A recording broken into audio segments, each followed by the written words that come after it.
نحمده ونصلي على رسوله الكريم أما بعد فأعوذ بالله من الشيطان الرجيم بسم الله الرحمن الرحيم رب اشرح لي صدري ويسر لي أمري واحلل عقدة من لساني يفقهوا قولي۔ اور جب میرے بندے آپ سے میرے بارے میں سوال کریں تو کہہ دیجئے بے شک میں قریب ہوں، میں پکارنے والے کی پکار کا جواب دیتا ہوں جب وہ مجھے پکارے۔ تو ان کو چاہیے کہ وہ میرا حکم مانیں اور مجھ پر ایمان رکھیں تاکہ وہ ہدایت پائیں۔ سو اس سے بخشش مانگو، پھر اس کی طرف پلٹ آؤ، یقیناً میرا رب قریب ہے، قبول کرنے والا ہے۔ اللہم لک الحمد انت قیم السماوات والارض ومن فیہن، ولک الحمد لک ملک السماوات والارض ومن فیہن، ولک الحمد انت نور السماوات والارض، ولک الحمد انت الحق ووعدک الحق ولقاؤک حق وقولک حق والجنت حق والنار حق والنبیون حق ومحمد صلی اللہ علیہ وسلم حق والساعة حق۔ اللہم لک اسلمت وبک آمنت وعلیک توکلت وإلیک انبت وبک خاصمت وإلیک حاکمت فاغفر لی ما قدمت وما أخرت وما أسررت وما أعلنت انت المقدم وانت المؤخر لا الہ الا انت۔ اے اللہ، سب تعریف تیرے ہی لیے ہے، تو آسمانوں اور زمین اور ان کے درمیان جو چیزیں ہیں ان کو سنبھالنے والا ہے،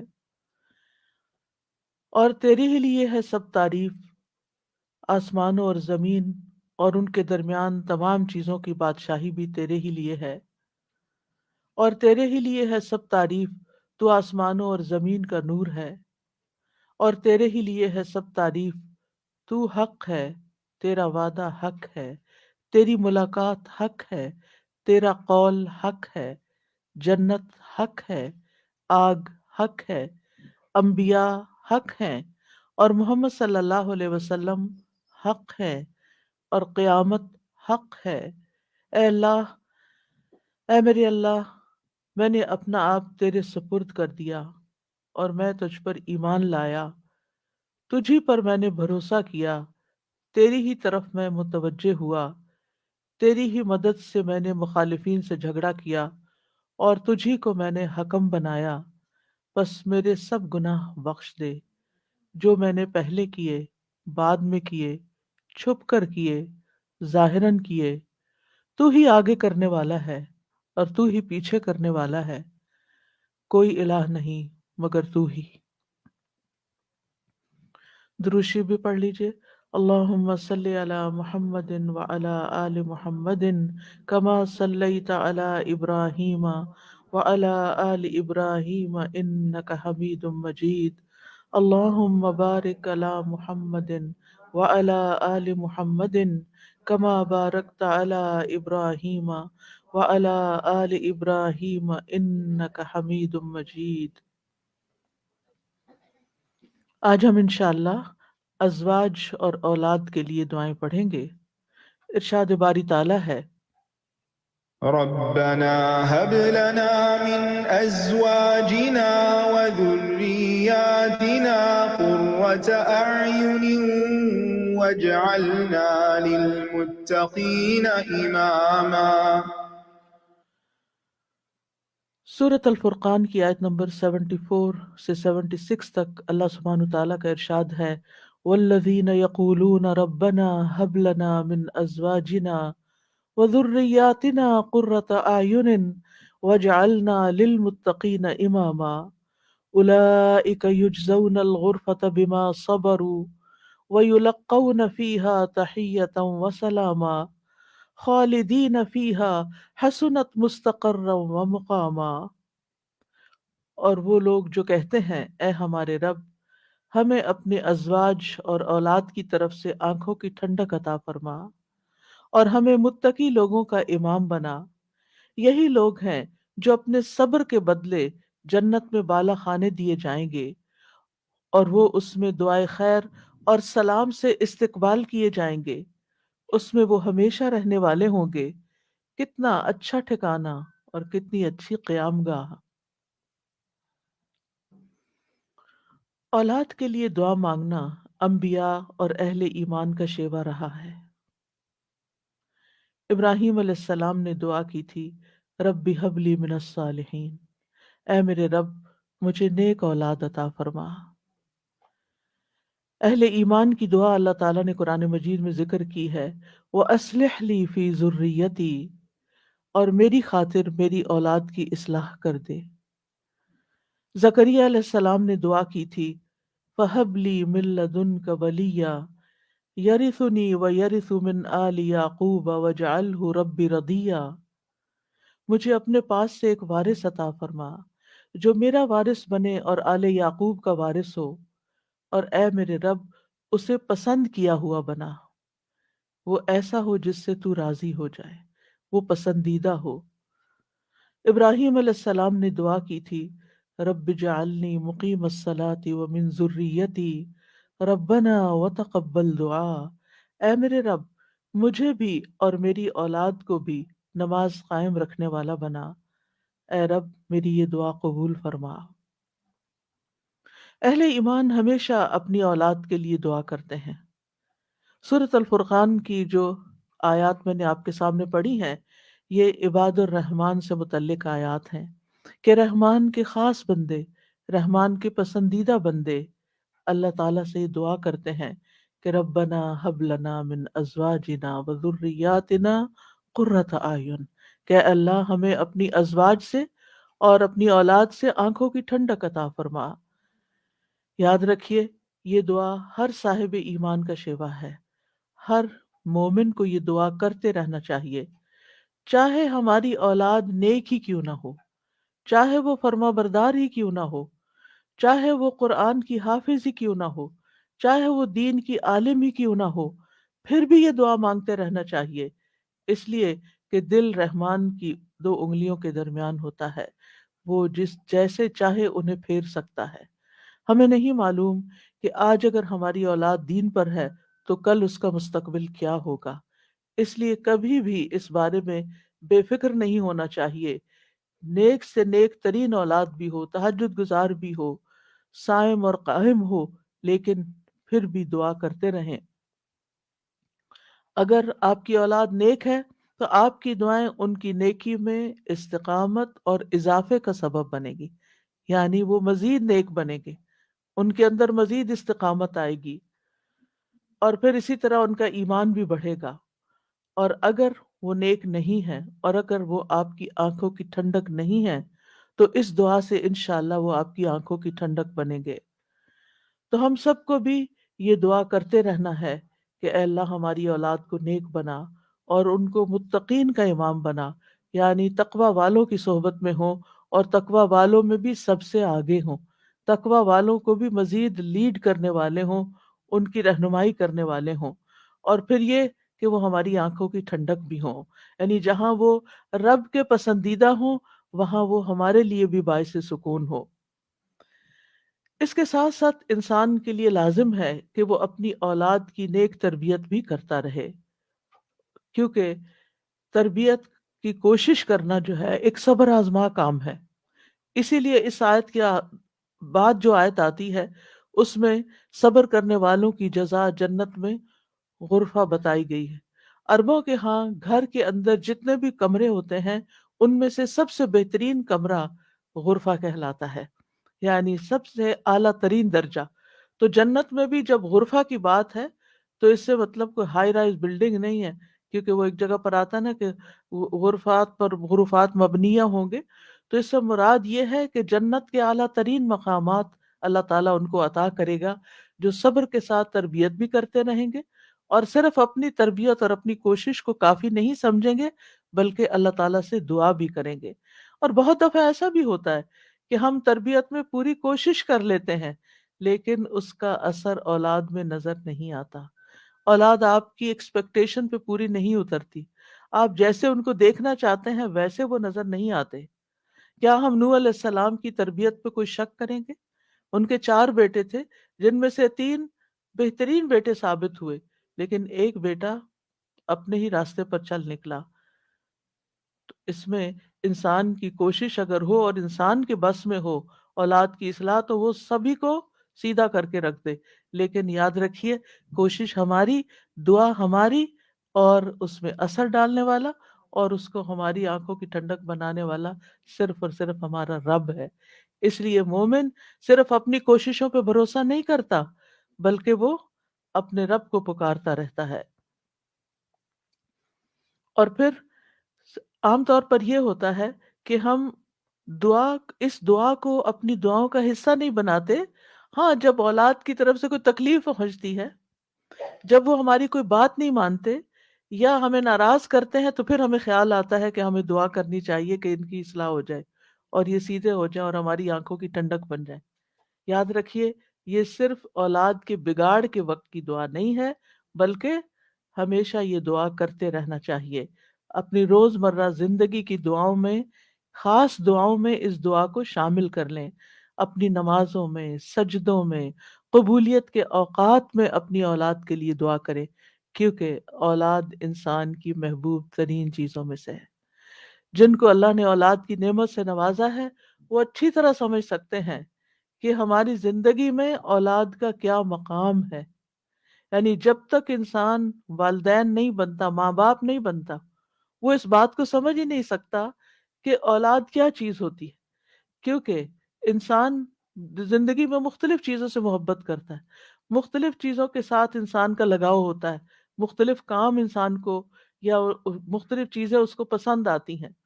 لیکن جب ایک ماں بنتی ہے، ایک عورت ماں بنتی ہے، ایک باپ، مرد جو ہے وہ باپ بنتا ہے، تو اس کے بعد اس کی زندگی میں جو تبدیلی آتی ہے، اس کے بعد اس کی زندگی کے اندر جو خوبصورتی آتی ہے، اس کے بعد اس کی زندگی کا جو محور اور مرکز بن جاتا ہے، اور اس کی تمام توجہ کا مرکز جو چیز بن جاتی ہے، اور دن رات کی یہ ڈیوٹی 24/7 کی ہوتی ہے۔ یعنی باقی چیزوں سے تو آپ کسی وقت الگ بھی ہو سکتے ہیں، مگر یہ وہ رشتہ ہوتا ہے کہ جس سے آپ پھر مرتے دم تک الگ نہیں ہو سکتے، کیونکہ وہ آپ کے جسم کا ایک حصہ ہوتا ہے، اور اللہ تعالیٰ آپ کے دل میں ہر چیز سے زیادہ ان کے لیے محبت ڈال دیتا ہے، اور ان کی خوشی آپ کو خوش کرتی ہے، اور ان کا دکھ آپ کو دکھی کرتا ہے۔ اس لیے انسان کو ہمیشہ اپنی دعاؤں میں یہ خاص دعا کرتے رہنا چاہیے، اور قبولیت کے اوقات میں بھی، کیونکہ اولاد سے ملنے والی آنکھوں کی ٹھنڈک اسی وقت ہوتی ہے جب اولاد سیدھے رستے پر ہوتی ہے، جب اولاد نیک ہوتی ہے، اچھے کام کر رہی ہوتی ہے، تو پھر ہی ماں باپ کی آنکھوں کی ٹھنڈک ہوتی ہے۔ اور اس دعا کے دوسرے حصے میں اپنے لیے دعا ہے کہ اللہ ہمیں متقین کا امام بنا، یعنی اولاد جو ہے، ہم اس کے ایک طرح سے امام ہوتے ہیں۔ جیسے حدیث میں آتا ہے نا، کلکم رائن وکلکم مسئول عن رعیتہ، تو ہر ایک ہم میں سے رائی ہے، ہر ایک لیڈر ہے، ہر ایک ذمہ دار ہے۔ تو اللہ تعالیٰ ہمیں ماں باپ کی حیثیت میں ایسا رول ماڈل بنا کہ ہم متقی ہوں، اور ہماری اولاد بھی متقی ہو، یعنی ہماری اولاد میں بھی نیکی ہو، اور پھر ہم ان کو نیکی کے ساتھ آگے ان کی رہنمائی کرنے والے ہوں۔ اور ویسے بھی آپ دیکھیے کہ اگر ان جنرل سینس میں دیکھیں تو اس میں انسان کو ایک ہائیسٹ مقام حاصل کرنے کی دعا یہاں سکھائی گئی ہے، اور وہ کیا؟ کہ انسان ایسا انسان ہو کہ جسے دیکھ کر لوگ متقی بن جائیں، یعنی نیکیوں میں، دوسرے لفظوں میں یہ کہ نیکیوں میں سبقت کرنے والے ہوں، نیکیوں میں آگے بڑھنے والے ہوں، تاکہ دوسرے لوگ بھی ہمیں دیکھ کر نیک بن جائیں۔ مثلاً اگر ایک مرد اول وقت میں مسجد میں جا کر نماز پڑھتا ہے، تو اس کے بچوں پر اس کا کیا امپریشن ہوگا؟ یعنی اگر باپ ذمہ دار ہے تو بچے بھی دیکھ کر کہیں گے کہ ہاں، ہمیں ہمیں بھی یہی کام کرنا ہے، کیونکہ بچے ابتدائی زندگی میں خاص طور پر باپ کو، ماں کو بہت فالو کر رہے ہوتے ہیں۔ پھر اسی طرح اگر آپ کا پڑوسی آپ کو دیکھتا ہے، آپ کے کولیگز آپ کو دیکھتے ہیں کہ آپ کی توجہ سب سے زیادہ کس چیز کی طرف ہے، تو وہ بھی آپ کی دیکھا دیکھی نیکی کے کام میں آگے بڑھتے ہیں۔ آپ صدقہ آپ صدقہ کرتے ہیں، اور کوئی آپ کو دیکھ رہا ہے، آپ کا مقصد نہیں دکھانا، لیکن کسی کو نظر آ جاتا ہے تو وہ آپ کو دیکھ کر وہ بھی شروع کر دیتا ہے. تو یہ آپ اس کے کیا بن گئے؟ امام، یعنی آپ لیڈ کر رہے ہیں، آپ آگے ہیں اور وہ آپ کو فالو کر رہے ہیں. تو ہمیں یہ دعا کرنی چاہیے اپنے لیے کہ اللہ ہمیں نیکی کا نیکی کے کاموں میں نیکی کے کاموں کا امام بنا، متقین کا امام بنا. تو یہاں ہم دیکھتے ہیں کہ یہ عباد الرحمن کی صفات میں سے ایک صفت ہے، اور وہ کہتے ہیں والذین یقولون ربنا ہب لنا. ہب کا لفظ جو ہے یہ ہبہ سے ہے، اور ہبہ کہتے ہیں بلا معاوضہ کوئی چیز دینا. یعنی ہم نے کچھ، یا رب ہم نے کچھ کیا نہیں، لیکن تو اپنے پاس سے ہمیں عطا فرما، اپنی خاص رحمت سے ہمیں یہ عطا فرما. من ازواجنا، ازواج کا لفظ جو ہے یہ زوج سے ہے. جن اور حیوانات، ان سب میں نر اور مادہ پایا جاتا ہے جو ہر ایک دوسرے کا زوج کہلاتا ہے. یعنی عورت کے لیے بھی یہ لفظ استعمال ہوتا ہے اور مرد کے لیے بھی استعمال ہوتا ہے.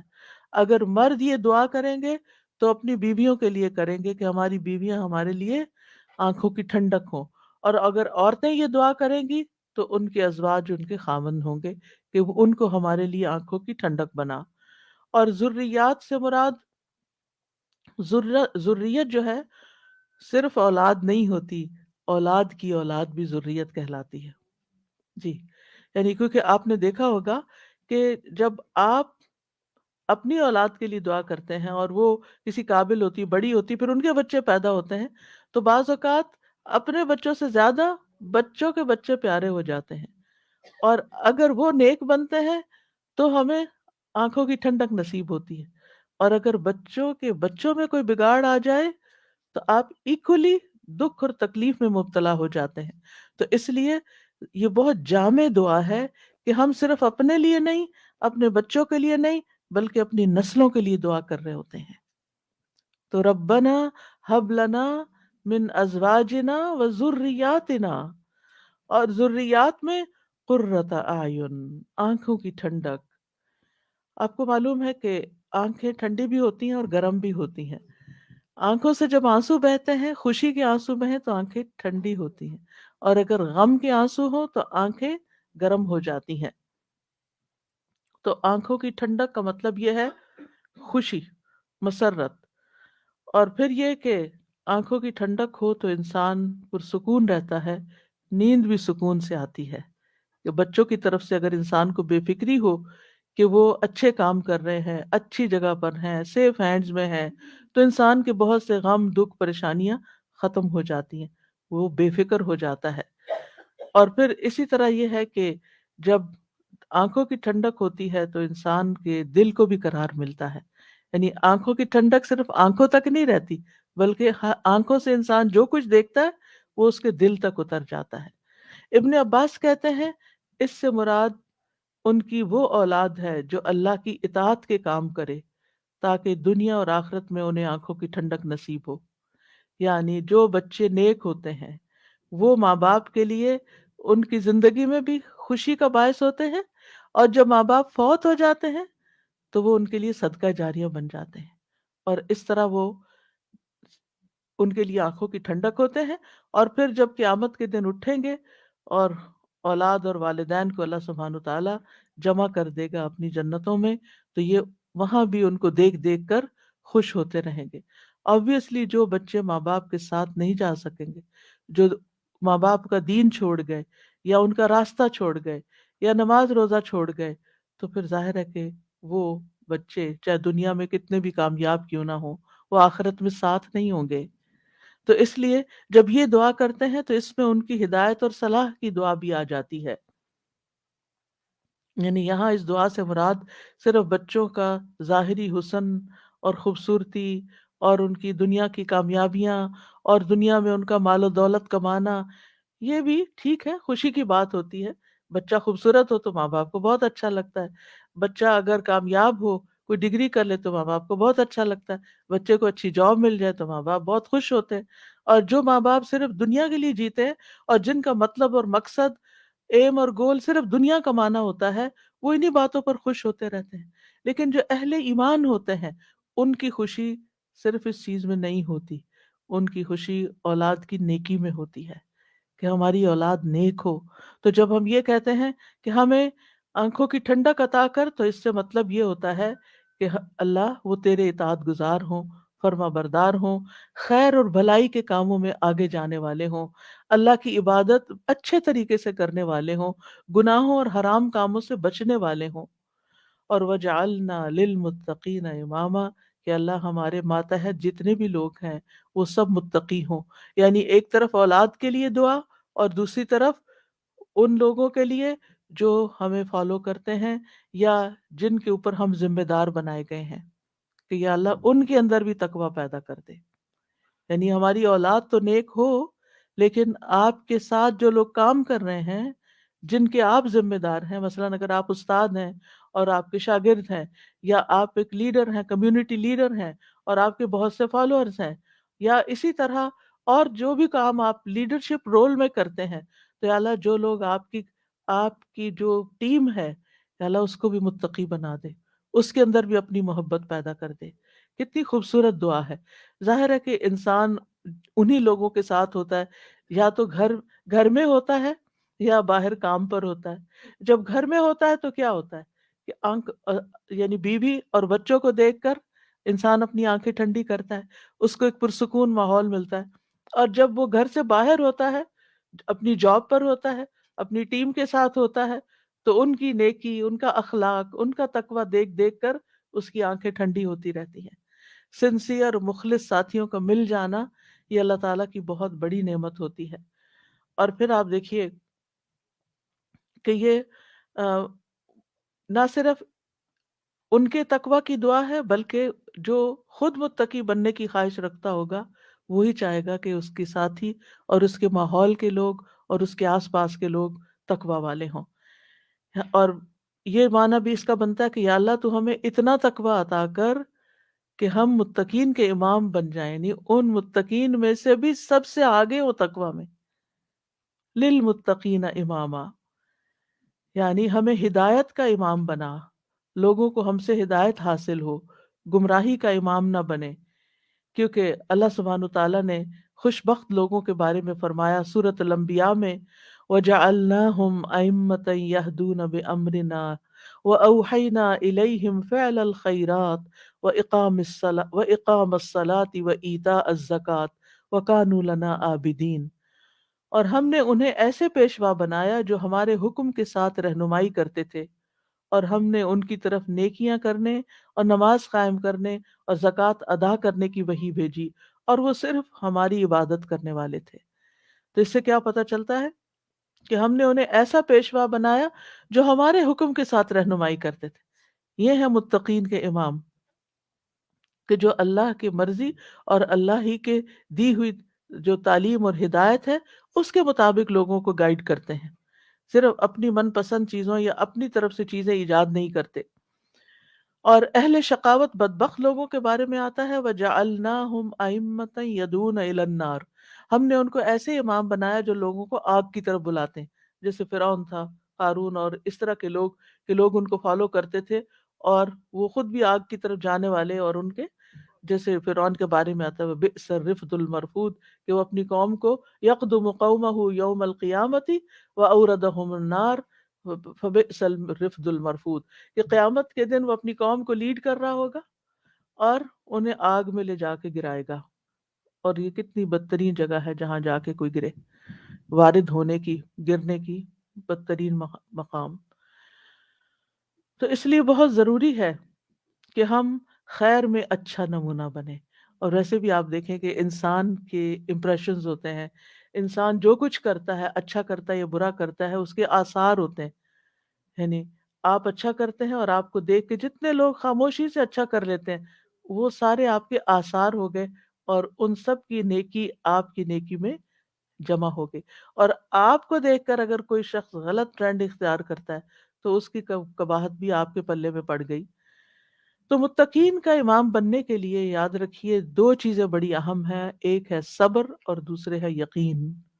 صبر اور یقین، یہ دو چیزیں ہوں تو یہ مقام حاصل کیا جا سکتا ہے۔ اللہ تعالیٰ فرماتے ہیں وَجَعَلْنَا مِنْهُمْ أَئِمَّةً يَهْدُونَ بِأَمْرِنَا لَمَّا صَبَرُوا وَكَانُوا بِآيَاتِنَا يُوقِنُونَ، اور جب انہوں نے صبر کیا تو ہم نے ان میں سے ایسے امام بنائے جو ہمارے حکم سے رہنمائی کرتے تھے اور وہ ہماری آیات پر یقین رکھتے تھے۔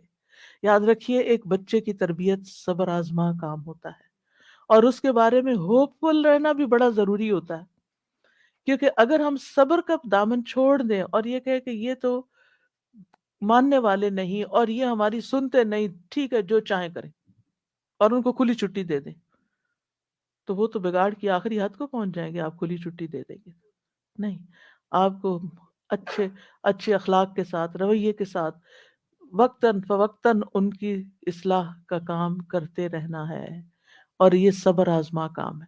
یعنی بعض اوقات آپ کا دل اندر سے کٹ رہا ہوگا، آپ شدید غصے کا شکار ہوں گے، شدید نفرت کا شکار ہوں گے ان کے کسی غلط کام پر، لیکن آپ اس کا ایسا اظہار نہیں کریں گے کہ جس سے وہ ہمیشہ کے لیے آپ کو خیر بات کہہ کے چلے جائیں اور آپ سے کٹ جائیں۔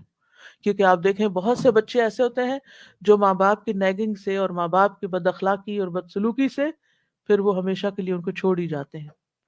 تو ایسا کوئی طریقہ اختیار نہیں کرنا کہ جس سے وہ دور ہوں، بلکہ محبت کے ساتھ، یعنی اگر ان کے اندر آپ دیکھتے ہیں کچھ چیزیں ایسی ہیں جو درست نہیں، تو محبت کے ساتھ اور صبر کے ساتھ دعائیں کرتے کرتے ان کی اصلاح کرتے جائیں۔ ہو سکتا ہے آپ اپنی زندگی میں نہ دیکھیں وہ دن جس کو آپ دیکھنا چاہتے ہیں، لیکن مرنے کے بعد آپ کو ان کی دعائیں پہنچ رہی ہوں، آپ کی وہ محنت ضائع نہیں جائے گی۔ تو لما صبروا، صبر کرنا بہت ضروری ہے۔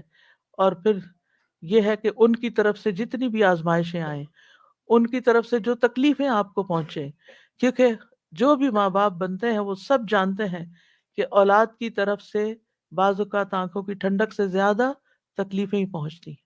یعنی آپ کا وہ مقام نہیں سمجھتے، ان کو جب تک وہ خود ماں باپ نہیں بنتے ان کو سمجھ نہیں آتی کہ ماں باپ کا مقام کیا ہے اور ماں باپ کی تکلیف کیا ہے۔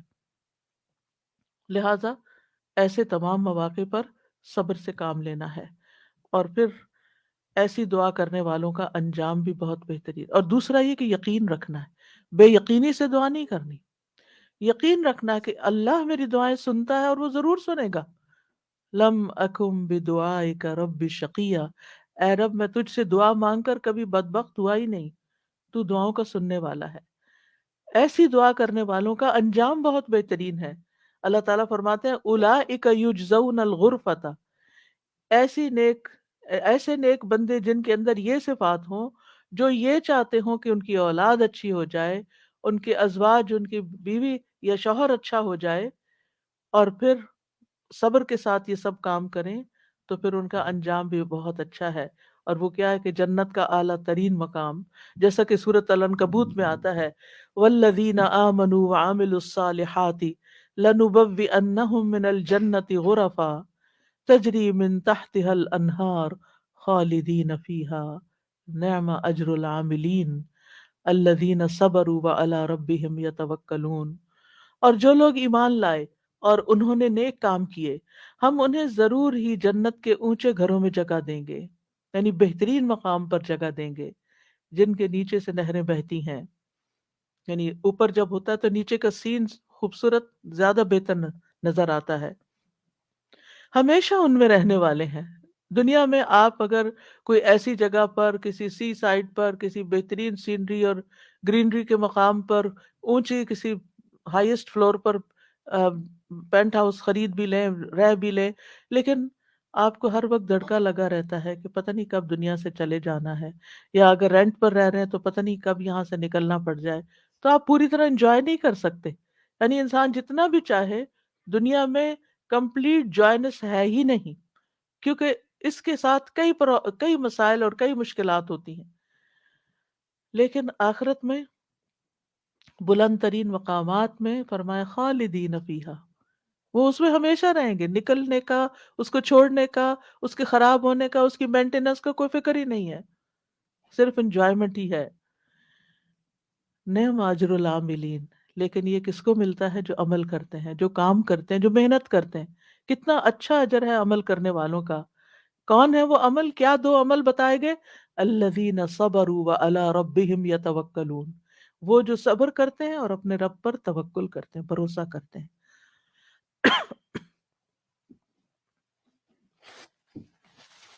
اور اس کے علاوہ حدیث سے بھی اس مقام کو حاصل کرنے کی بات ہمیں پتہ چلتی ہے۔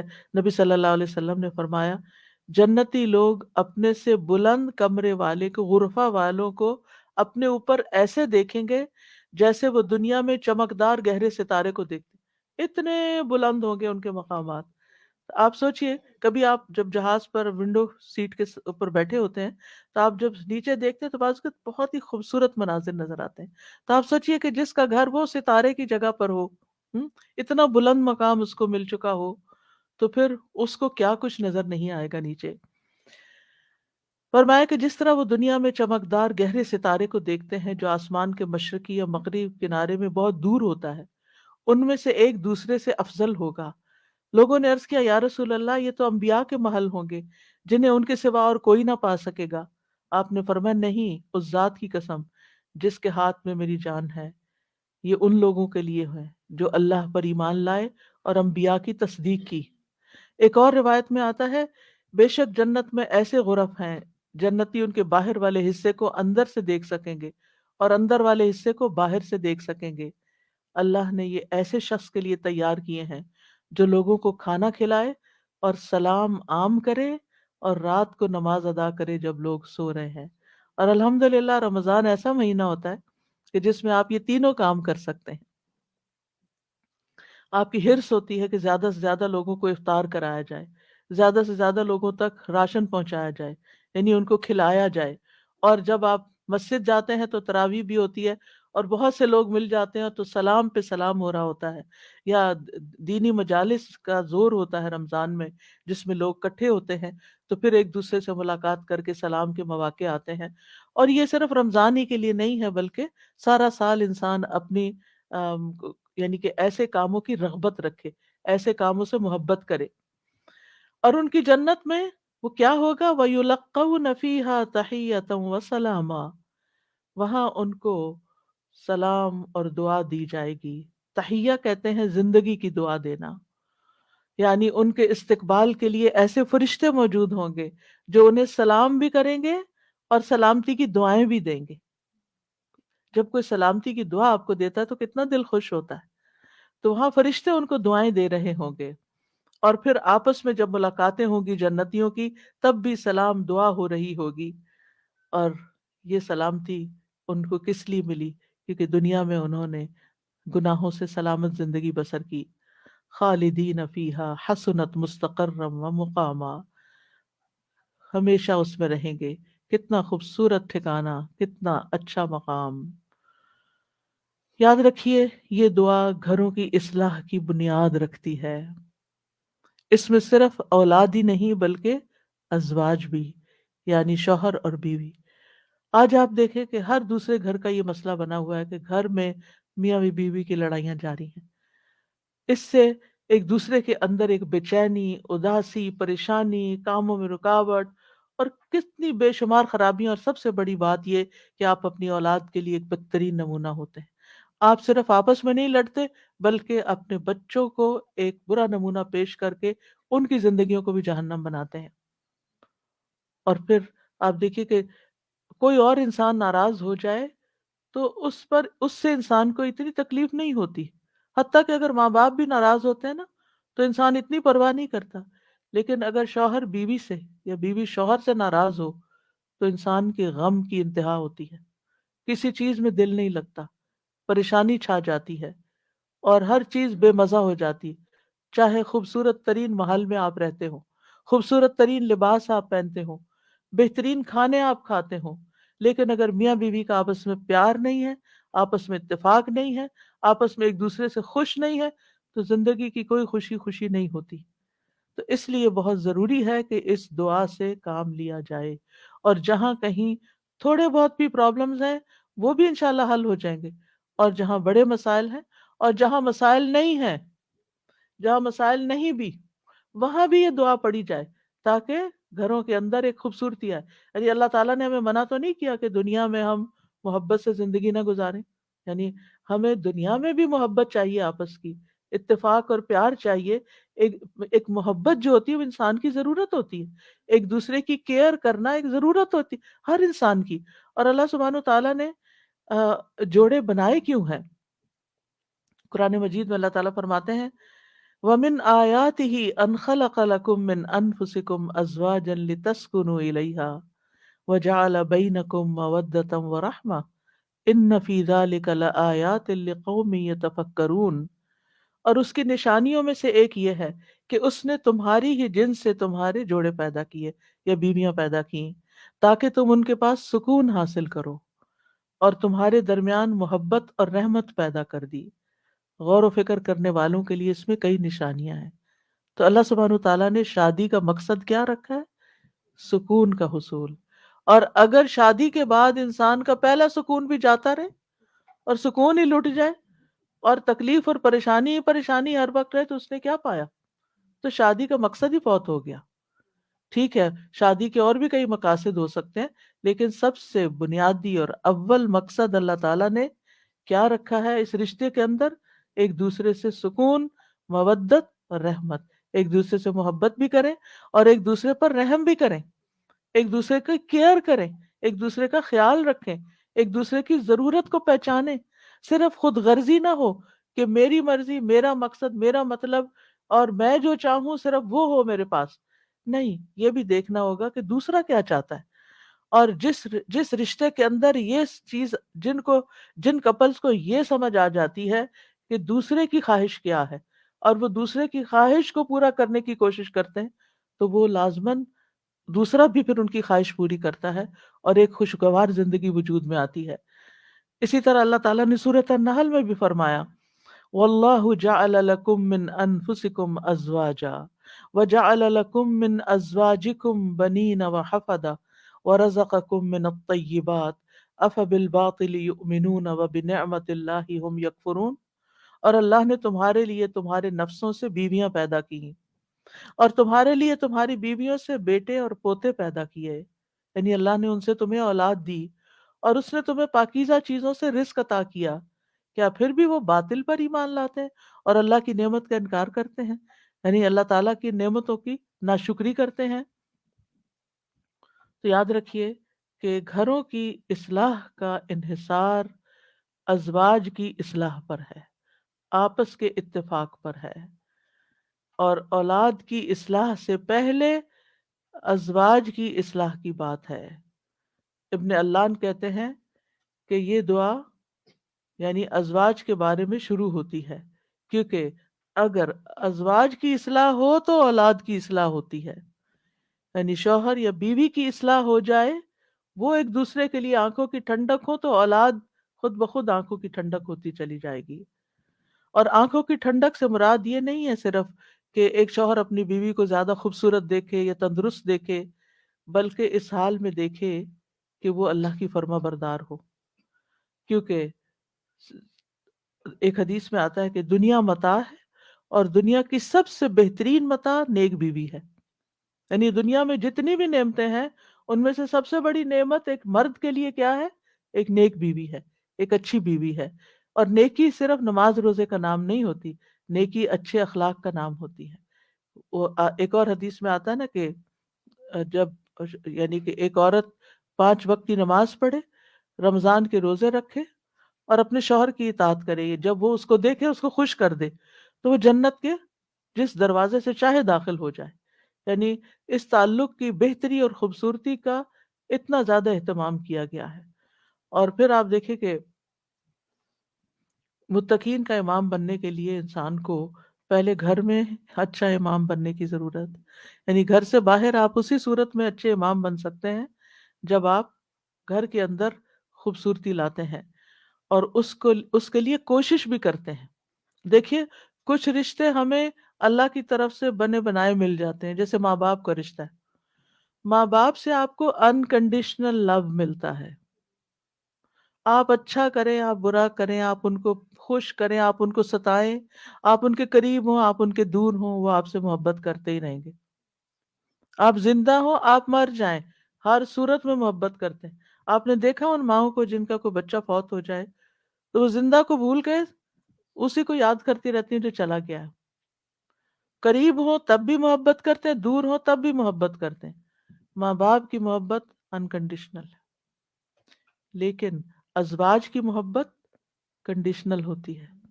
اگر آپ اچھے اخلاق کا مظاہرہ کریں گے، اچھے انسان بن کر رہیں گے، تو آپ محبت آپ کی بڑھتی جائے گی.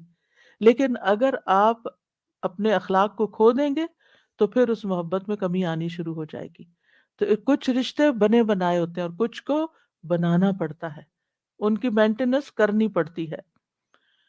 یاد رکھیے شادی جو ہے یہ انبیاء کا طریقہ ہے، نیک لوگوں کا طریقہ ہے، ہمارے دین کا شعار ہے. نکاح جو ہے وہ نصف ایمان ہے. یعنی ہمارے دین میں کرسچینٹی کی طرح یہ نہیں ہے کہ آپ شادی نہیں کریں، آپ نن بن جائیں، آپ فقیر بن جائیں اور آپ زیادہ نیک ہیں. نہیں، آپ شادی کر کے زیادہ نیکی کما سکتے ہیں. یعنی اسلام جو ہے وہ فطری ضروریات کو مد نظر رکھتا ہے. اللہ تعالیٰ فرماتے ہیں آپ سے پہلے بھی ہم نے کئی رسولوں کو بھیجا، یقیناً آپ سے پہلے بھی ہم نے کئی رسولوں کو بھیجا اور ہم نے ان کے لیے بیویاں اور اولاد بنائی. یعنی پیغمبر بھی بیویوں والے اور اولادوں والے تھے. نبی صلی اللہ علیہ وسلم نے فرمایا نکاح میری سنت ہے، بس جو میری سنت پر عمل نہیں کرتا وہ مجھ سے نہیں.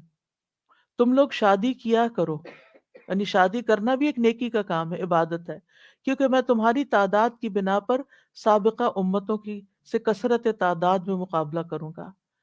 ایک اور روایت سے پتہ چلتا ہے کہ شادی نہ کرنے والا نبی صلی اللہ علیہ وسلم کے طریقے سے منہ موڑنے والا ہے.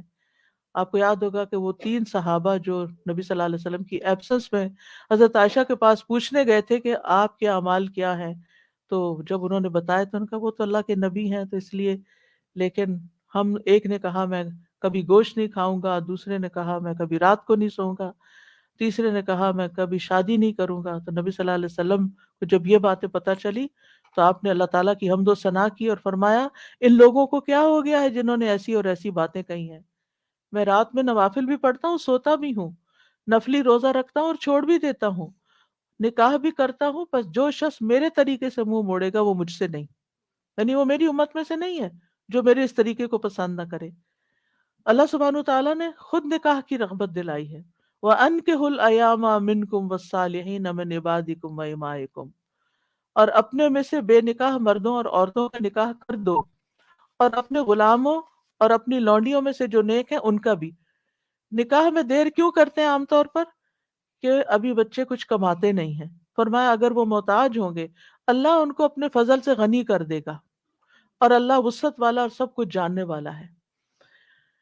اور پھر شادی ویسے بھی آپ دیکھیں نگاہ کی حفاظت کا ذریعہ ہے، شرمگاہ کی حفاظت کا ذریعہ ہے، نصف دین مکمل کرنے کا ذریعہ ہے. حدیث میں آتا ہے جب کوئی شخص نکاح کر لیتا ہے تو اپنا آدھا دین مکمل کر لیتا ہے. لہذا چاہیے کہ باقی آدھے دین کے بارے میں اللہ سے ڈرتا رہے. پھر آپ دیکھیں کہ صرف دنیا میں نہیں، آخرت میں جنت میں بھی پاکیزہ جوڑے ہوں گے. وَلَهُمْ فِيهَا أَزْوَاجٌ مُطَهَّرَةٌ، پاکیزہ بیویاں ہوں گی. اہل جنت سے کہا جائے گا ادخلوا الجنت انتم وازواجکم تحبرون، تم اور تمہاری بیویاں جنت میں داخل ہو جاؤ، تم خوش کیے جاؤ گے، خوش رکھے جاؤ گے. فرشتے اہل ایمان اور ان کی بیویوں اور بچوں کے لیے دعائیں کرتے ہیں. کیا کہتے ہیں؟ ربنا وادخلهم جنات عدن التي وعدتهم ومن صلح من آبائهم وازواجهم وذرياتهم انك انت العزیز الحکیم. اے ہمارے رب، اور انہیں ہمیشگی کے باغات میں داخل کر جن کا تو نے ان سے وعدہ کیا تھا، اور ان کے آباء و اجداد اور ان کی بیویوں اور ان کی اولادوں میں سے جو نیک ہوئے ان کو بھی جنت میں داخل کر. یعنی یہ فرشتے اہل ایمان کے لیے دعا کرتے ہیں. اور جنت میں کوئی بھی کمارا نہیں ہوگا، یعنی جن لوگوں کی دنیا میں شادی نہیں ہوئی ان کو بھی اللہ تعالیٰ جوڑے عطا کرے گا، اور جن کے یعنی کہ شوہر پہلے فوت ہو گئے یا بیوی فوت ہو گئی یا ایک نیک تھا اور ایک جنت میں نہیں گیا دوسرا جہنم میں چلا گیا، تو ان کو بھی اللہ تعالیٰ وہاں یعنی ان کو بھی جوڑے عطا کرے گا.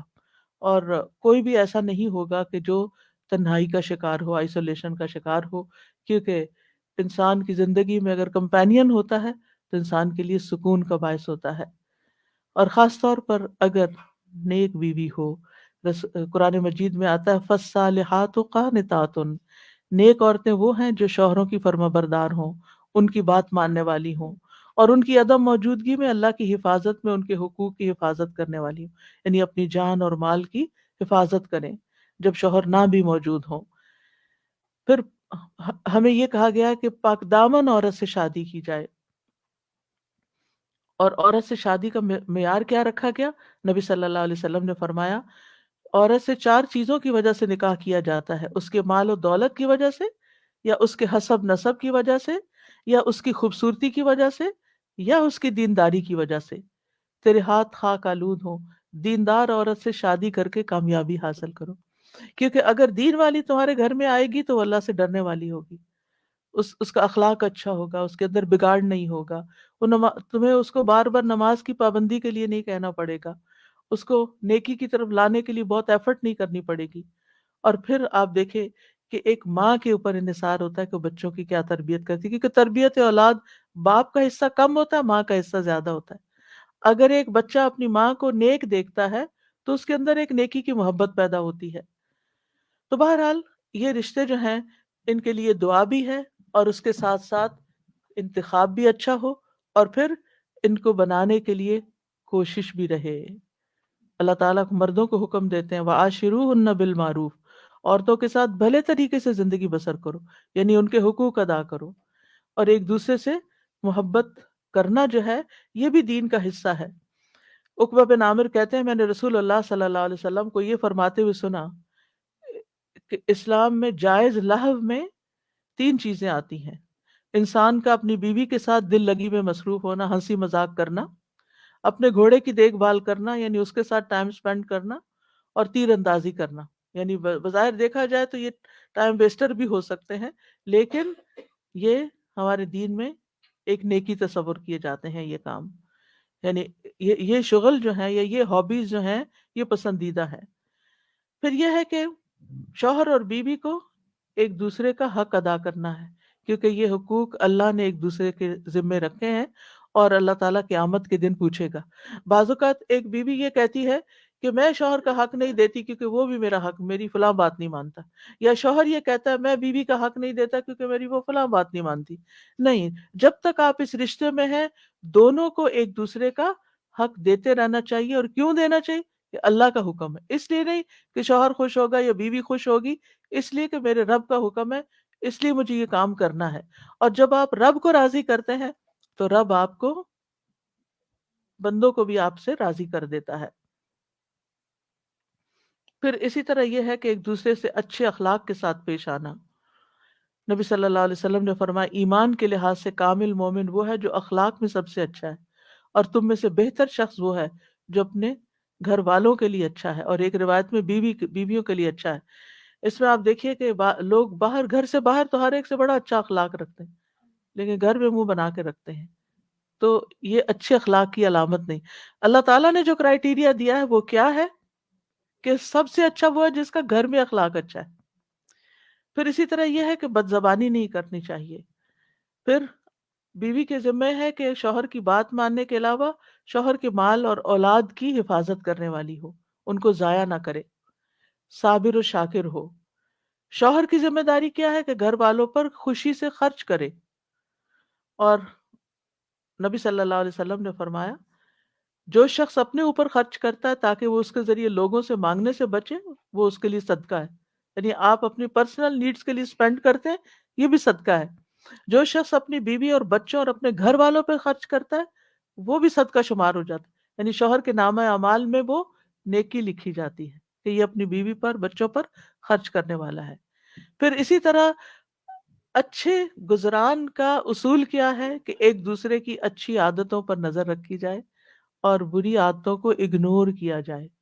اگر ہم نے یہ ایکویشن بدلی کہ بری عادتوں کو ہر وقت ہائی لائٹ کیا، تم یہ نہیں کرتی، تم یہ نہیں کرتے، تم یہ نہیں کرتی، تم یہ نہیں کرتے، تو پھر زندگی جہنم بن سکتی ہے۔ کیونکہ ہر وقت اگر انسان اسی میں کڑتا رہے کہ اس شخص میں کیا خرابی ہے، کیا نہیں ہے، کیا کون سی برائی ہے، کون سی غلط عادت ہے، اور اسی پر لڑائی جھگڑا کرتا رہے، تو زندگی میں انجوائمنٹ نہیں رہتی۔ بلکہ اس کے برعکس نبی صلی اللہ علیہ وسلم نے یہ فرمایا کوئی مومن شخص کسی مومن عورت سے بغض نہ رکھے، یعنی بیوی سے نفرت نہیں کرنی چاہیے۔ اگر عورت کی ایک عادت ناپسند ہوگی تو کوئی دوسری عادت پسند ہوگی۔ تو کیا مطلب ہے کہ ناپسند بات کو چھوڑو، جو پسندیدہ ہے اس پر نظر رکھو۔ پھر اسی طرح یہ ہے کہ نیک اولاد کے لیے بھی کوشش کے علاوہ اور دعائیں بھی ہمیں سکھائی گئی ہیں، جیسے ان کی پیدائش سے پہلے ہی دعا کرنا، ربی حب لی من الصالحین، اے میرے رب مجھے نیک اولاد عطا کر۔ یعنی ابھی اولاد ہوئی نہیں، لیکن پہلے سے ہی دعا مانگنا شروع ہو جائے انسان کہ اللہ مجھے نیک اولاد دینا۔ اور پھر یہ کہ یعنی ایسی عورت کا انتخاب شادی کے وقت کرنا کہ جو یعنی کہ جس کے اندر بچے پیدا کرنے کی صلاحیت ہو، کیونکہ نبی صلی اللہ علیہ وسلم نے اس بات کا حکم دیا کہ محبت کرنے والی اور زیادہ بچے پیدا کرنے والی عورت سے شادی کرو، یعنی یہ ہمارے دین میں پسندیدہ چیز ہے۔ پھر اسی طرح شادی سے ملنے والی جو نیک اولاد ہے اس کا فائدہ کیا ہے کہ وہ مرنے کے بعد والدین کے لیے دعائیں کرتی ہے اور ماں باپ کے لیے صدقہ جاریہ بن جاتی ہے، اور یہ والدین کی درجات کی بلندی کا ذریعہ بنتا ہے۔ جہاں تک اولاد کی تربیت کا تعلق ہے تو اولاد کے بارے میں سوال ہوگا، یعنی ماں باپ دونوں سے پوچھا جائے گا کہ انہوں نے ان کی تربیت میں کیا کوشش کی۔ پھر اسی طرح اولاد کا پہلا حق کیا ہے؟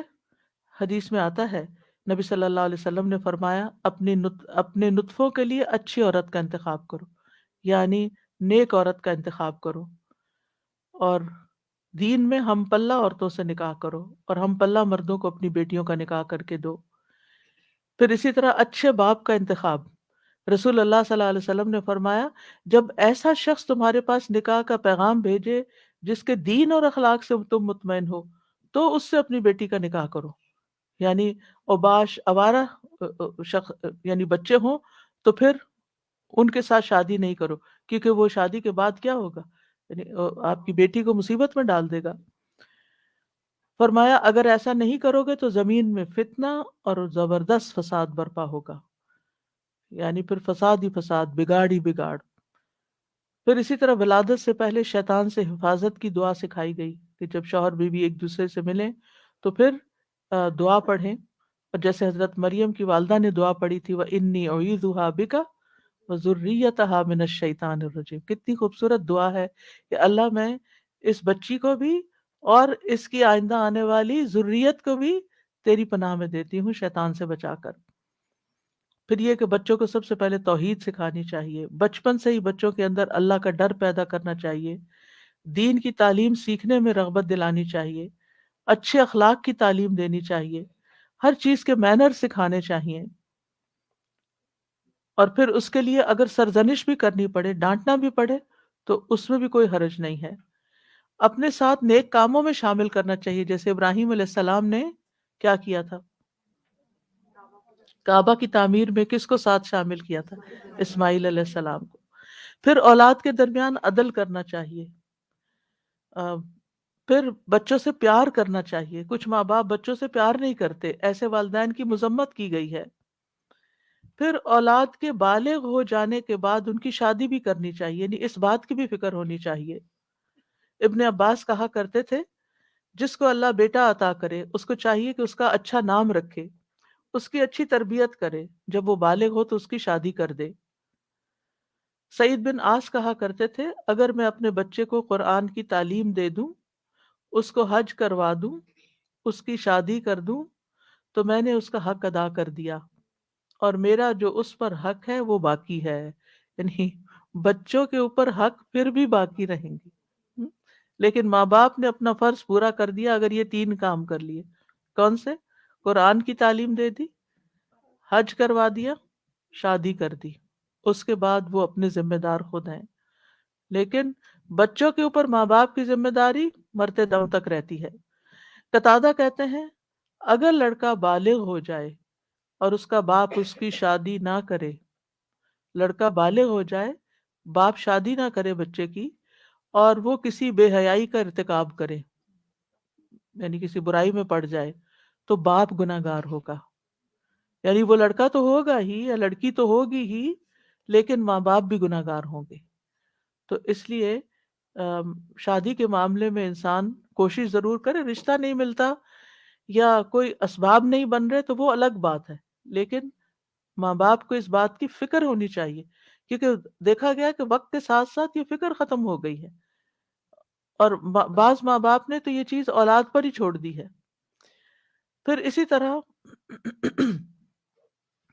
یہ بھی خوشخبری سن لیجئے کہ والدین کی دعائیں اپنی اولاد کے حق میں قبول ہوتی ہیں، اس لیے بچوں کے لیے زیادہ سے زیادہ دعائیں کیا کریں، یعنی خاص طور پر اگر بچے جو ہے وہ دور ہوں یا آپ کی ایکسپیکٹیشن پہ پورے نہیں اتر رہے ہوں تو ان کو اپنی دعاؤں میں یاد رکھیں۔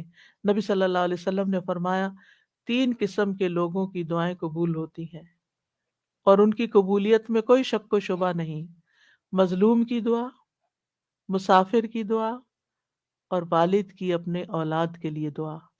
تو اس لیے ہمیں دعائیں کرتے رہنا چاہیے، اور ان دعاؤں میں ربنا ہب لنا من ازواجنا، جن کو آتی ہے وہ بھی پڑھے، ربنا ہب لنا من ازواجنا وذریاتنا قرۃ اعین وجعلنا للمتقین اماما۔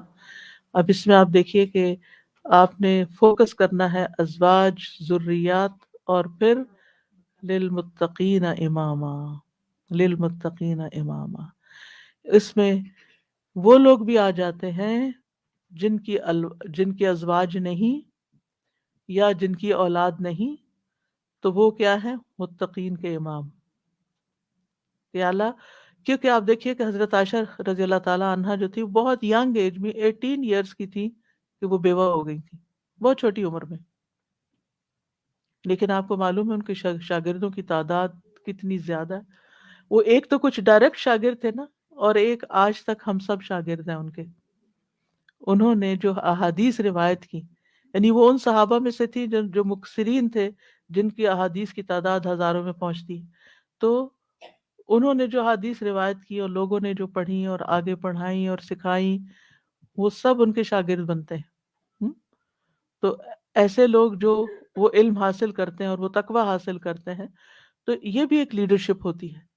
تو انسان کو، یعنی ہو سکتا ہے کہ یہ لیکچر کچھ ایسے لوگ بھی سن رہے ہوں کہ جن کی ابھی شادی نہیں ہوئی، یا شادی ہوئی تو شوہر نہیں ہے، شوہر چلا گیا دنیا سے، یا ڈیورس ہو گئی، یا پھر یہ کہ شادی ہوئی، شوہر ساتھ ہے لیکن بچے نہیں ہوئے، یا یہ کہ بچے ہوئے اور فوت ہو گئے، یعنی کئی سیناریوز ہیں نا، کئی سچویشنز بن جاتی ہیں۔ تو جو بھی کوئی سچویشن ہو، اس میں دعا کا یہ پہلا حصہ پڑھنے کے ساتھ ساتھ دوسرا حصہ آپ کے لیے ایک زبردست تسلی کا ذریعہ ہے کہ اللہ سبحانہ وتعالی ہمیں، اگر ہمارے پاس یہ دنیا کی یہ نعمتیں نہیں ہیں، یہ دنیا کی نعمتیں ہیں نا، اگر اللہ تعالیٰ نے لے لی تو اللہ تعالیٰ اس کا عوض بھی بہت زبردست دے گا۔ تو اللہ نے جو دوسری اپرچونٹیز اور جو دوسرے مواقع رکھے ہیں، ان سے ہمیں فائدہ اٹھانا چاہیے، اور ایسے کام کرنے چاہیے اور ایسے کاموں میں اپنا وقت لگانا چاہیے۔ اور خاص طور پر میں ان خواتین سے کہوں گی جن کے بچے بڑے ہو چکے ہیں، جو اپنے بچوں سے فارغ ہو چکی ہیں، اور اللہ تعالیٰ نے ان کو صحت جیسی نعمت عطا کر رکھی ہے، ان کو وقت دے رکھا ہے، ان کو مال دے رکھا ہے، وہ اپنے وقت کو کمیونٹی سروسز میں ضرور لگائیں۔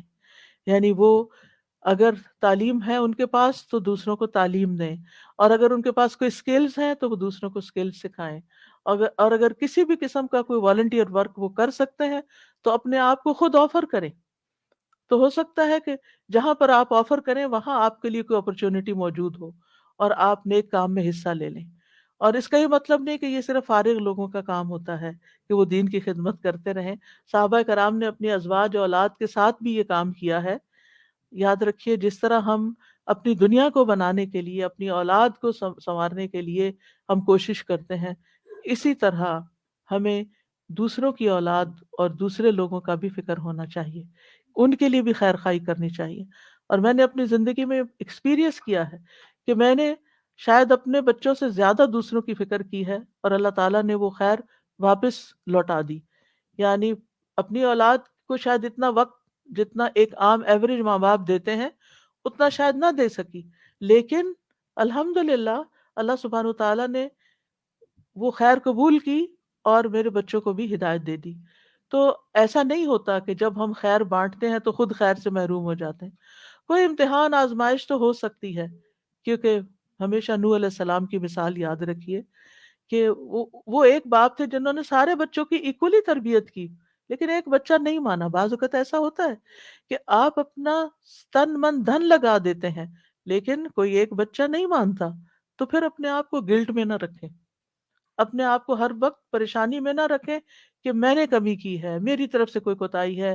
کیونکہ انسان پھر آہستہ آہستہ شیطان اس کو وسوسے ڈالتا ہے کہ دیکھا نا، تم دوسروں کی فکر کرتی رہی اور تمہاری اولاد بگڑ گئی. نہیں، اب ہم کیا نوح علیہ السلام کو یہ کہیں گے کہ وہ دن اور رات، آپ سورۃ نوح پڑھیں، دن میں بھی تبلیغ کی، رات میں بھی کی، چپکے سے بھی کی، اوپنلی بھی کی، دن اور رات یہ سارے کام کیے.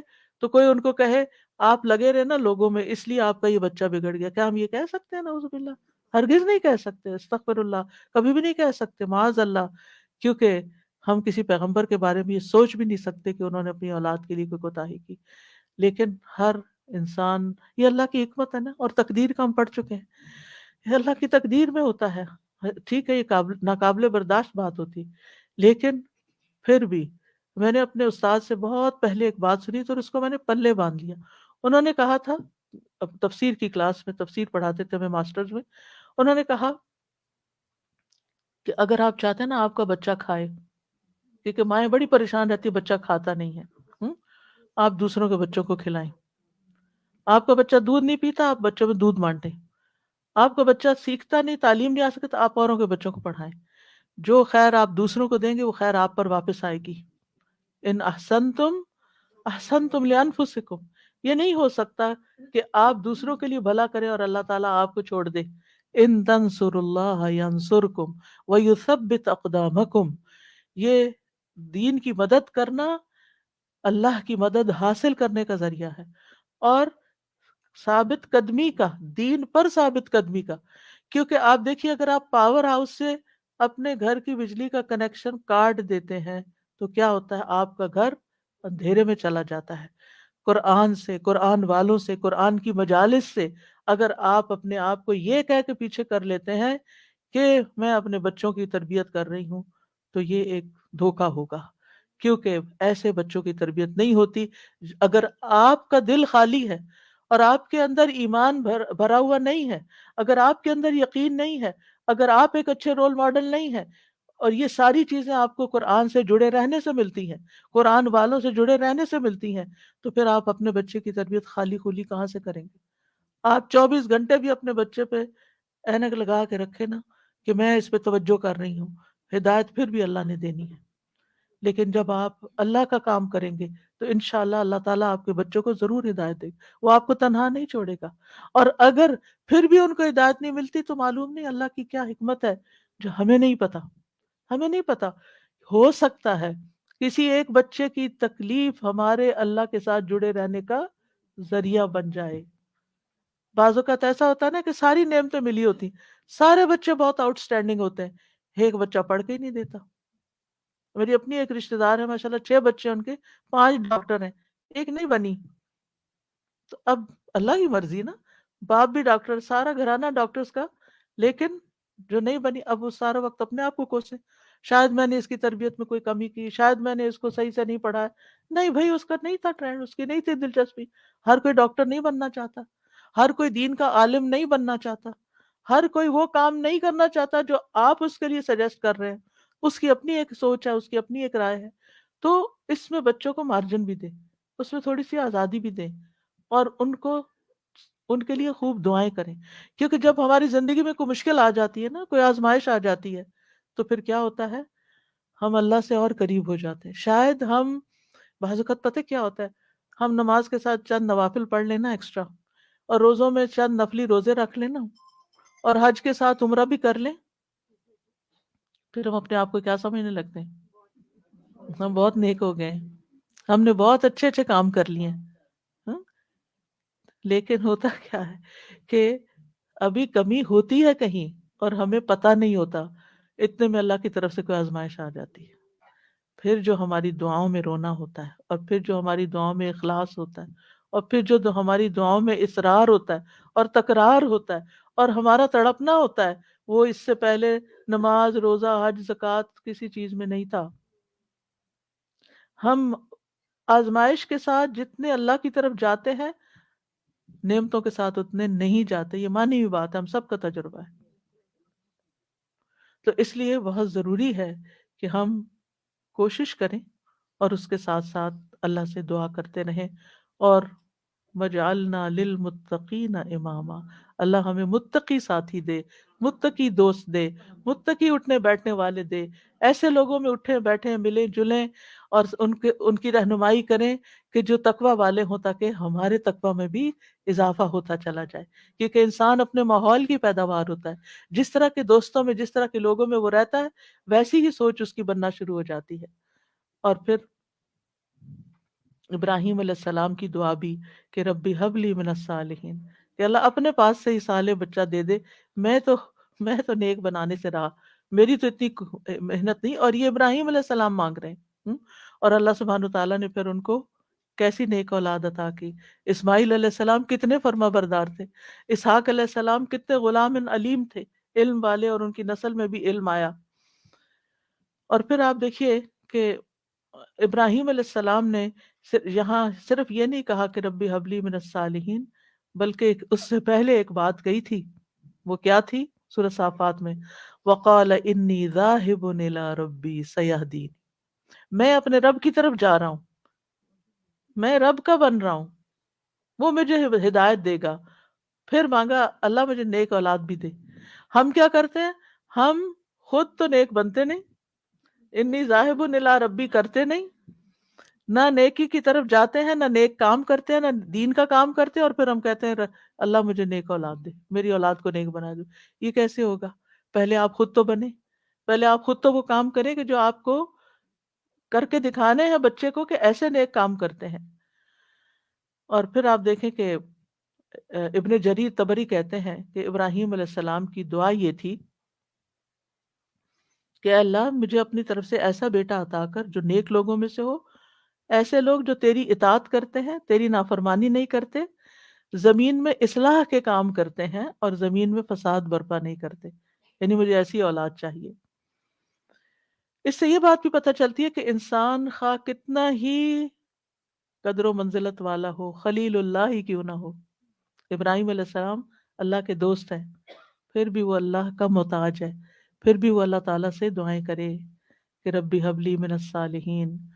اور اصلاح کی اپنی ایک اہمیت ہے، یعنی صرف اولاد نہیں مانگی بلکہ نیک اولاد مانگی، کیونکہ کیونکہ صرف اولاد آپ کے لیے مصیبت کا سبب ہو سکتی ہے، اور نیک اولاد آپ کے لیے آنکھوں کی ٹھنڈک کا سبب ہوگی۔ اور پھر یہ کہ ابراہیم علیہ السلام کی دعاؤں میں وَمِن ذُرِّيَّتِنَا أُمَّةً مُسْلِمَةً لَكَ، سبحان اللہ، اتنی بڑی دعا مانگ لی۔ یعنی صرف نیک اولاد نہیں بلکہ ہماری ذریات، یعنی اولاد کی اولاد، اولاد کی اولاد، اولاد کی اولاد، اس میں ایک امت مسلمہ پیدا کر دے۔ اور کتنے خوبصورت الفاظ کا چناؤ تھا۔ پہلے حبلی کہا، اللہ تحفہ چاہیے تیری طرف سے، ہدیہ چاہیے، ہبہ چاہیے، میں نے کچھ نہیں کیا، مجھے تیری طرف سے عنایت چاہیے کہ تو مجھے ایسا بیٹا عطا کر دے کہ جس کے اندر فطرت میں اندر خیر ہو، اندر نیکی ہو، اور بڑا ہو کے وہ اچھے کام کرے۔ اور پھر صرف یہ نہیں، وَمِن ذُرِّيَّتِنَا أُمَّةً مُسْلِمَةً لَكَ، اللہ ہماری اولاد میں سے ایسے لوگ پیدا کر جو تیرے فرما بردار ہوں، مسلمۃ لک ہوں۔ اور پھر آپ دیکھیے کہ کس طرح اللہ سبحانہ تعالیٰ نے ابراہیم علیہ السلام کو نوازا۔ سبحان اللہ، ابو الانبیاء ہے، انبیاء کے باپ ہیں۔ اور پھر آپ دیکھیے کہ جتنے بھی الہامی مذاہب ہیں، کرسچینٹی ہے یا جوڈازم ہے، اسلام ہے، ان سب کے وہی لیڈر ہیں۔ اللہ تعالیٰ نے کہا تھا نا، انی جاعلک للناس اماما، یا ابراہیم میں تمہیں لوگوں کا امام بنانے والا ہوں۔ اور کس طرح پھر اللہ تعالیٰ نے ان کو امام بنایا۔ پھر اسی طرح اگر اولاد نہ ہوتی ہو تو پھر یہ دعا کرتے ہیں، رب لا تذرنی فردا وانت خیر الوارثین، اے میرے رب تو مجھے اکیلا نہ چھوڑ، تو ہی سب وارثوں میں سے بہتر وارث ہے۔ یہ زکریا علیہ السلام کی دعا تھی کہ رب لا تذرنی فردن وانت خیر الوارثین، تو اللہ نے دعا قبول کر لی. فاستجبنا لہ ووہبنا لہ یحییٰ، ہبہ ہے یہاں بھی، اور ہم نے اس کو یحییٰ عطا کیا. واصلحنا لہ زوجہ، اور اس کی بیوی کی اصلاح کر دی. کیوں؟ انہم کانوا یسارعون فی الخیرات، کیونکہ وہ نیکیوں میں سبقت کرتے تھے، نیکیوں میں دوڑ دوڑ کے جاتے تھے. ویدعوننا رغبا ورہبا، اور وہ ہمیں رغبت اور رہبت، امید اور خوف کے ساتھ پکارتے تھے. وَكَانُوا لَنَا خَاشِعِينَ. یہ تین چیزیں دعاؤں کی قبولیت کا ذریعہ ہیں. نیکی کے کاموں میں تیز جانا، جلدی کرنا، سستی نہ کرنا. یسارعون، سرعت سے ہے یہ لفظ، کہ ان انبیاء کی دعائیں کیوں قبول ہوئیں؟ کیونکہ وہ نیکی کے کاموں میں تیزی دکھاتے تھے. دوسرے دعائیں کرتے تھے. وَيَدْعُونَنَا رَغَبًا وَرَهَبًا، یعنی کوشش بھی کرنی ہے، بھاگنا بھی ہے اللہ کی طرف، اور دوسرے دعائیں کرنی ہے، اور تیسرے تکبر میں نہیں آنا. وَكَانُوا لَنَا خَاشِعِينَ، وہ ہمارے لیے خشوع کرنے والے تھے. ابن قیم کہتے ہیں نیک اعمال کرنا اور اس کی طرف سبقت لے جانا دعا کی قبولیت کے بڑے اسباب میں سے ہے. اسی لیے اللہ تعالیٰ نے ان کی دعائیں قبول کر لی. پھر ایک اور دعا ہے جو حضرت زکریا علیہ السلام نے ہی مانگی. رب ہب لی من لدنک ذریۃ طیبہ انک سمیع الدعاء، اے میرے رب مجھے اپنی طرف سے نیک اور پاکیزہ اولاد عطا فرما، بے شک تو ہی دعائیں سننے والا ہے. یعنی ہبہ وہ ہوتا ہے نا جو بغیر معاوضے کے خوش دلی اور احسان کے طور پر کسی کو کوئی چیز دے دی جائے. یعنی ایک ہبہ ہوتا ہے، ایک ہدیہ ہوتا ہے، ایک صدقہ ہوتا ہے. تو یہ صدقہ وہ کہتے ہیں جس سے آخرت کا اجر و ثواب چاہیے، اور ہدیہ وہ ہوتا ہے جس سے تحفہ دینے والے کو، جو تحفہ دینے والے اور جس کو تحفہ دیا گیا اس کے درمیان محبت پیدا کرنا مقصود ہوتا ہے. یعنی تحفہ محبت کے لیے ہوتا ہے، ہدیہ جو ہے ہدیہ تحفے کو ہی کہتے ہیں، اور ہبہ جو ہے وہ پھر اس فائدے کے کسی مقصد کے لیے ہوتا ہے. تو یہاں پر یعنی ہبہ وہ چیز ہوتی ہے کہ جس کو ہبہ کی جاتی ہے صرف اس کے فائدے کا مطلوب ہوتا، یعنی اس کا فائدہ مطلوب ہوتا ہے. ٹھیک ہے، مطلب یہ تھا کہ اے اللہ مجھے اپنے پاس سے ایسا ہدیہ دے جو بغیر کسی عوض کے، میری بغیر کسی کوشش اور محنت کے ہو، تو بس تو آپ عطا کر دے. من لدن کا، اپنے پاس سے دے دے، کیونکہ تیرے پاس تو سب کچھ ہے. اور پھر ذریۃ طیبہ دے، جو اپنے اقوال و افعال میں پاک ہو، جسموں میں پاک ہو. انک سمیع الدعاء، آپ تو دعائیں سننے والے. یہ محبت اور رحمت کو کھینچ لانے والی بات ہے. تو دعا کرنا جو ہے انبیاء کی سنت ہے. اور پھر اللہ کی جگہ یا اللہ کہنے کی بجائے رب بھی کہا گیا ہے، رب کو وسیلہ بنا کر دعا کی گئی ہے. اسی لیے آپ دیکھیں انبیاء کی ساری دعائیں ربنا سے شروع ہوتی ہیں یا ربی سے شروع ہوتی ہیں. اور پھر صرف اولاد نہیں، نیک اولاد، اور پھر اولاد کو نیک بنانے کے اسباب بھی. اور پھر یہ یقین کہ دعا تقدیر کو بدل دیتی ہے. حضرت زکریا انتہائی بوڑھے تھے لیکن انہوں نے یقین سے دعا کی. اور پھر ابراہیم علیہ السلام کی دعا، رب اجعلنی مقیم الصلاۃ ومن ذریتی ربنا وتقبل دعا، اے میرے رب مجھے بھی اور میری اولاد کو بھی نماز قائم رکھنے والا بنا. اے میرے رب میری یہ دعا قبول فرما.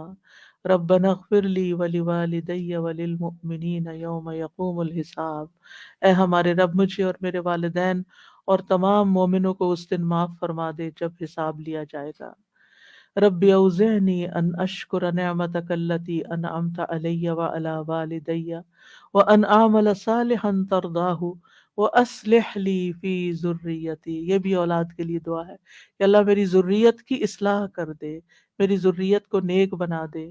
انی تبت الیک، میں تیری طرف واپس پلٹتا ہوں، توبہ کرتا ہوں. وانی من المسلمین، اور بلا شبہ میں فرما بردار ہوں. اور ربنا وجعلنا مسلمین لک ومن ذریتنا امۃ مسلمۃ لک وارنا مناسکنا وتب علینا انک انت التواب الرحیم.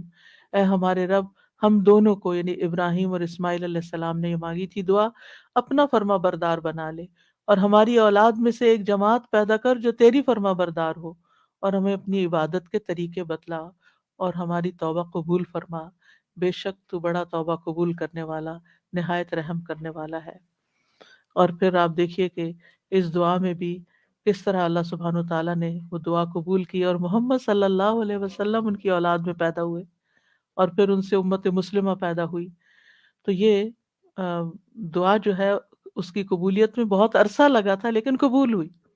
تو اس لیے انسان کو مایوس نہیں ہونا چاہیے۔ اور اسی طرح یہ دعا جو مسنون دعا ہے، اللہم انی اعوذ بک من جار السوء ومن زوج تشیبنی قبل المشیب ومن ولد یکون علی ربا یا ربا ومن مال یکون علی عذابا ومن خلیل ماکر عینہ ترانی وقلبہ یرعانی ان رأى حسنة دفنها وإذا رأى سیئة اذاعها۔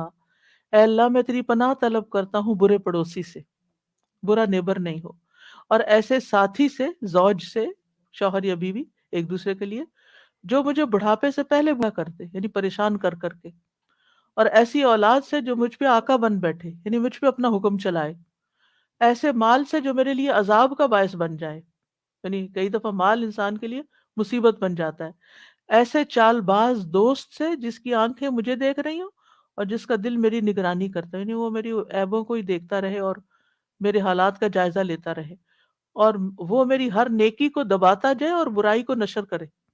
کچھ ایسے بھی لوگ ہوتے ہیں نا آپ کے آس پاس کہ جو آپ کو اپنا دوست بتاتے ہیں، یعنی آپ کے لیے اپنی دوستی ظاہر کرتے ہیں، لیکن وہ آپ کی ہر نعمت سے جلتے ہیں اور آپ کی ہر خرابی سے خوش ہوتے ہیں، اور آپ کے اندر کوئی کمی بیشی ہو تو جا کے دوسروں میں نشر کر دیتے ہیں۔ تو یہاں 5 چیزوں کی برائی سے بچنے کی دعا کی گئی ہے: برا پڑوسی، بد اخلاق مرد یا عورت، نافرمان اولاد، عذاب بننے والا مال، اور چال باز دوست۔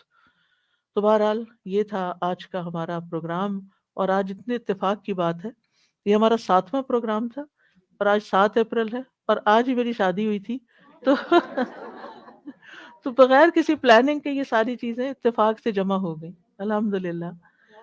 وَإِيَّاكُمْ سُبْحَانَكَ اللَّهُمَّ وَبِحَمْدِكَ أَشْهَدُ أَن لَّا إِلَٰهَ إِلَّا أَنتَ أَسْتَغْفِرُكَ وَأَتُوبُ إِلَيْكَ۔ السلام علیکم ورحمۃ اللہ وبرکاتہ۔